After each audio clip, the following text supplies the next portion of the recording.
ఉపయోగించండి, అంటే మనస్ఫూర్తిగా యాక్షన్లోకి దిగండి గుండె జబ్బులు నివారించడానికి. నంద్యాల జిల్లా డోన్ రూరల్ పోలీస్ స్టేషన్లో దారుణం జరిగింది. పోలీస్ స్టేషన్లో శేషసైన ఆచారిపై టీడీపీ నాయకుడు ఓబుళాపురం శేషరెడ్డి దాడి చేశారు. దీంతో శేషసైన ఆచారికి తీవ్ర గాయాలవడంతో చికిత్స నిమిత్తం ఆసుపత్రికి తరలించారు.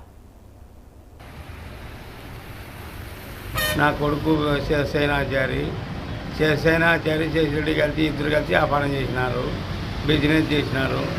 దాంట్లో కొన్నాళ్ళు ఇద్దరు పొందుకున్నారు. కొన్నాళ్ళకి ఆయన విడిపోయినాడు, మా ఆచార్య విడిపోయినాడు.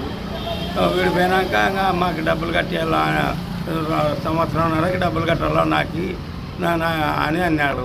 అంటే ఈయన నేను ఎందుకు కడతాను, నీకు నెల నెల ఇచ్చుకుంటూ వచ్చాను కదా 50,000 80,000 అన్నీ అని ఈయన చెప్పినాడు. చెప్తే అవన్నీ నా పేరు మీద సంపాదించుకున్నాడు, మీరు నాకు 1,20,00,000 ఇవ్వాలా అని ఇప్పుడు పెట్టుకున్నాడు. ఎవరు? శేషరెడ్డి. మళ్ళీ పోలీసు వాళ్ళు ఏమంటారు దానికి? అదే పోలీసు వాళ్ళు ఏమంటున్నాడు ఇంకా అది ఫ్యాక్టరీ, చిన్న ఫ్యాక్టరీ రాసి ఇక సర్దుబాటు చేస్తాం. 2 ఫ్యాక్టరీలు ఉన్నాయి, ఒకటి మిషన్ ఉంది, ఒకటి మిషన్ లేదు. ఆ మిషన్ లేదు నాకు రాసి అంటున్నాడు. ఈయన నేను అప్పులు చేసుకున్నాను, ₹1,00,00,000 అప్పులు చేసుకున్నాను, నేను అప్పు నీకు ఇస్తే నేను ఎట్లా కట్టాలా, ఈ అప్పులు ఎట్లా కట్టాలా, నన్ను ఊరికే చంపేయండి మీరు, ఇంకా నేను మీకు ఇడిచిపోతాను అని ఈయన అంటున్నాడు. ఎవరు?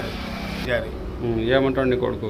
అదే నన్ను చంపండి, ఇంకా ఊకే దారులే, నేను ఇవ్వలేను, నేను చిన్న ఫ్యాక్టరీ ఇవ్వలేను అంటున్నాడు.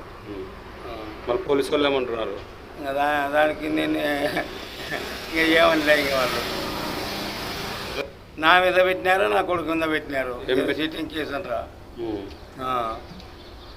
పోలీస్ అదే పంచాయతీ చేస్తున్నారు సార్, వాళ్ళు చేసి సిఐ సార్ ఏమంటున్నాడు, అది చిన్న అంతర్జాతీయ వాణిజ్య సంస్థ లులు గ్రూప్ మళ్లీ